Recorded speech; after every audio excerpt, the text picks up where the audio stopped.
Exercise 1H में प्रतीक का सरलतम परिमेयकारी गुणांक, यानी परिमेयकारी गुणांक का मतलब है कि हमें संख्या को अंडर रूट या उसकी करनी से बाहर निकालना है, यानी करनी से बाहर निकालना है।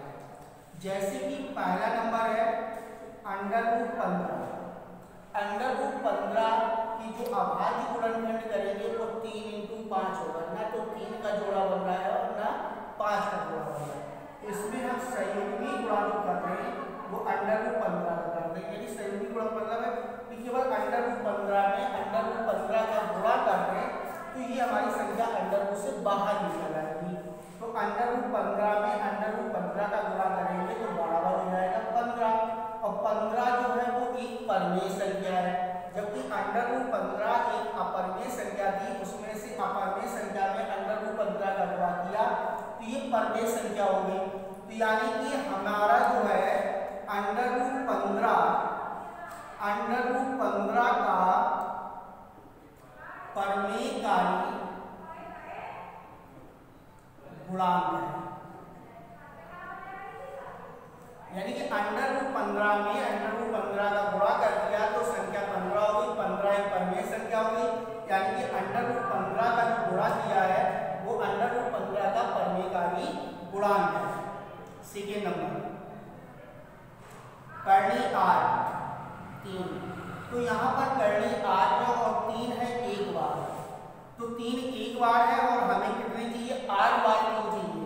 इसमें जो हम संयोग के गुणा करेंगे वो करनी 8 हो जाएगी और 3 की घात 7, 3 की घात 7 और 3 की घात 1।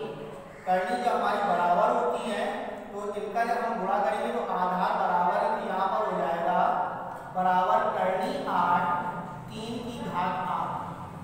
तो 3 की घात 8 और करनी भी 8 है, तो 8 8 के जोड़े बना देंगे तो बराबर 3 जोड़ा बनेगा तो 3 हो जाएगा।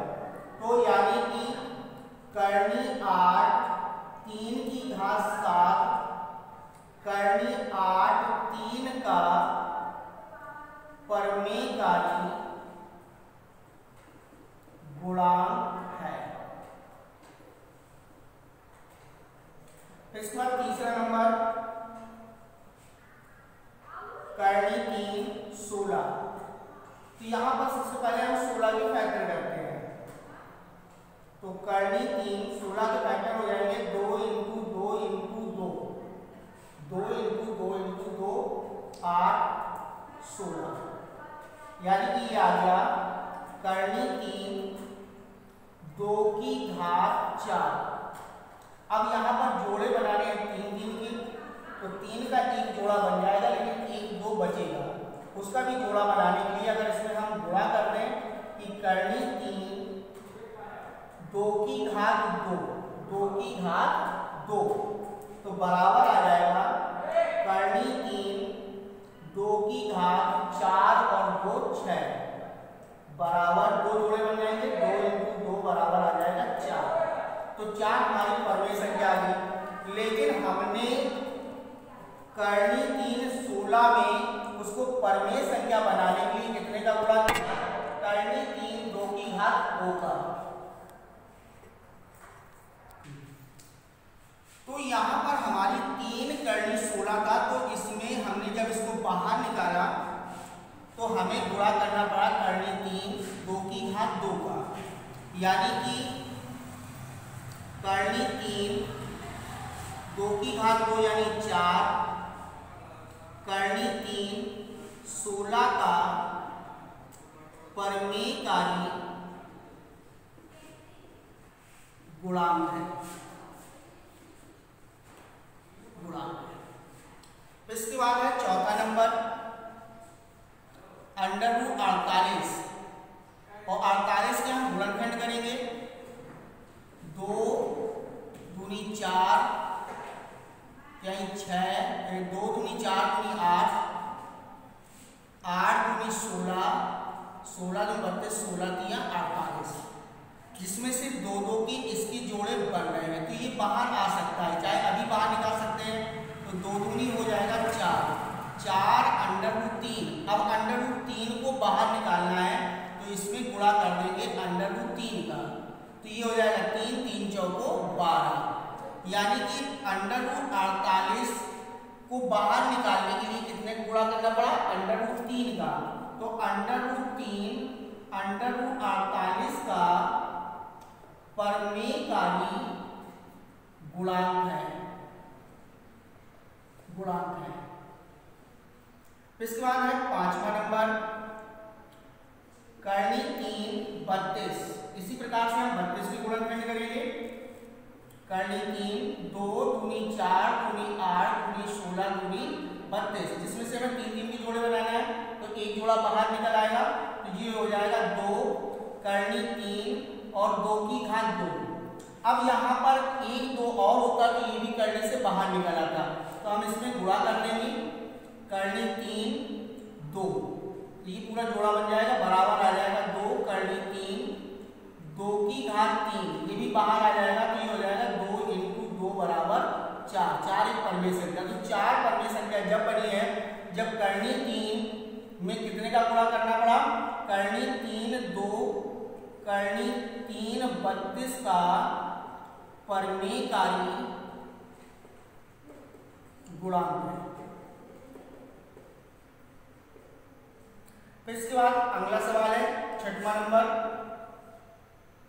करनी 3 25। 25 के गुणनखंड हो जाएंगे 5 × 5, तो करनी 3 5 की घात 2, इसमें हम गुणा करेंगे करनी 3 5 का, तो बराबर आ जाएगा करनी 3 5 की घात 3, एक जोड़ा बनकर के बाहर आ जाएगा, बराबर 5 आ जाएगा। तो इसको परमेयकारी गुणांक बनाने के लिए इसका गुणा करना पड़ा है, तो यानी कि करनी 3 5 करनी 3 25 का परमेयकारी गुणांक है। इसके बाद है 6वां नंबर हो गया। 7वां नंबर, करनी 3 36। अब 36 के फैक्टर करेंगे 2 × 2 3 × 3, 2 दूनी 4 4 की 12 बारह 36। अब यहाँ पर जो हम देख रहे हैं कि करनी 3 2 भी 2 बार है और 3 भी 2 बार है, एक 2 और एक 3 की जरूरत है। तो इसमें जो हम गुणा करेंगे वो करनी 3 2 × 3 का गुणा कर देंगे, तो बराबर आ जाएगा करनी 3 2 की घात 3 × 3 की घात 3, ये भी बाहर निकलेगा ये भी बाहर निकलेगा, 2 × 3 बराबर 6 आ जाएगा। तो यानी कि करनी 3 36 का परमेयकारी गुणांक कौन बना? ये। तो यहाँ पर हो जाएगा करनी 3 6 करनी 3 36 का परमेयकारी गुणांक है। इसी प्रकार से अगला 8वां नंबर, 4 करनी 3 9, जिसमें से 4 करनी 3 9 की फैक्टर करेंगे 3 × 3, बराबर हो जाएगा 4 करनी 3 3 की घात 2, इसको बाहर निकालना है तो इसमें करनी 3 3 का गुणा कर देंगे, तो बराबर हो जाएगा 4 करनी 3 3 की घात 3 बराबर 4 × 3 बराबर 12। यानी कि इस संख्या को बाहर निकालने के लिए इसका गुणा करना पड़ा, तो ये संख्या इस संख्या की परमेयकारी गुणांक बन जाएगी। करनी 3 3 4 करनी 3 9 का परमेयकारी गुणांक है। इस तरीके से हम पहले सवाल को सॉल्व करेंगे। ठीक है, जैसे कि दूसरा सवाल है कि प्रतीक को परमेय हर बनाकर लिखिए। प्रतीक का जो हर है वो अपरमेय है, उसको हमें परमेय हर बनाकर के लिखना है। जैसे कि पहला नंबर है 2/√5। अच्छा, √5 को बाहर निकालना है तो √5 का गुणा करना पड़ेगा, तो इसमें संयुग्मी गुणा कर देंगे √5/√5 का, बराबर आ जाएगा 2√5/5, यानी √5 5 हो जाएगा। तो यानी कि 2√5/5, यानी कि इसका जो हर है वो एक परमेय हर बनेगा। इसी प्रकार से सेकेंड नंबर 6/√3। अब जैसे √3 को हमें √ से निकालना है बाहर, तो √3/√3 का संयुग्मी गुणा कर देंगे, तो बराबर आ जाएगा 6√3 √3 बटे 3, 3 एकम 3, 3 दूनी 6 बराबर आ गया 2 √3। थर्ड नंबर √3 बटे √8। जैसे हम चाहें तो इसको थोड़ा सा बाहर निकाल सकते हैं, यानी कि इसको गुणनखंड कर सकते हैं। √3 बटे √8, 2 इंटू 2 इंटू 2, यानी एक जोड़ा इसका बाहर निकल रहा है, तो बराबर आ जाएगा √3 बटे 2 √2। अब इसमें संयुग्मी गुणा जो करेंगे वो √2 का संयुग्मी गुणा कर देंगे, तो बराबर आ जाएगा √6 बटे 2 इंटू 2, क्योंकि ये 2 बाहर निकला था और √2 हो जाएगा, तो बराबर आ जाएगा √6 बटे 4। फिर इसके बाद हमारा है चौथा नंबर 13 बटे कर्णी 3, यानी कि हमें इस 3 को 3 बार आए तब हमारा एक जोड़ा बनकर के बाहर निकलेगा। तो इसमें जो हम संयुग्मी गुणा करेंगे वो कर्णी 3 की घात 2, कर्णी 3 की घात 2 बराबर हो जाएगा 13 कर्णी 3 त्रिका 9 बटे कर्णी 3, यहाँ पर 2 बार है और यहाँ पर 1 बार है, तो ये हो जाएगा 3 की घात 3। तो यानी कि ये जोड़ा बनकर के बाहर निकल आएगा, तो ये आ जाएगा 13 कर्णी 3 9 बटे 3। ये हमारा हर जो है वो परमेयकारी बन गया, यानी परमेय हर बन गया। इसी प्रकार से पांचवा नंबर 7 बटे, जैसे कि √12 दिया गया है, तो 7 बटे √12 को चाहे तो पहले हम इसकी गुणनखंड कर सकते हैं, तो 7 बटे √12 को लेंगे 2 दूनी 4 कहीं 12, जिसमें 2 का जोड़ा बाहर निकल आएगा, तो बराबर आ जाएगा 7 बटे 2 √3, जिसमें से √3 बटे √3 का संयुग्मी गुणा कर देंगे, तो बराबर आ जाएगा 7 √3 बटे ये 3 हो जाएगा, 3 दूनी 6। इस प्रकार से परमेय हर बन जाएगा। फिर इसके बाद सवाल नंबर है छठवां 3 √2 बटे 7 कर्णी 3। अब यहाँ पर एक थोड़ी सी समस्या है, या तो इनका हम एलसीएम अभी ले लें या ऊपर ले ले जाते हैं। तो पहले हम हर को परमेय हर बना लें, फिर इसके बाद देखते हैं। तो इसमें पहले हम संयुग्मी गुणा करेंगे 3 कर्णी 3 की घात 2 बटे 3 कर्णी 3 की घात 2, तो ये हो जाएगा 3 कर्णी 2 इंटू कर्णी 3 की घात 2 बटे ये हमारा 7 कर्णी 3 की घात 3 हो जाएगा, जो कि बाहर निकल आएगा। तो यहाँ पर आ जाएगा 3 कर्णी 2 इंटू कर्णी 3 की घात 2 बटे ये पूरा 3 का जोड़ा बाहर हो जाएगा, तो 21 हो जाएगा, जिसको आप काटना चाहें तो 3 एकम 3 21।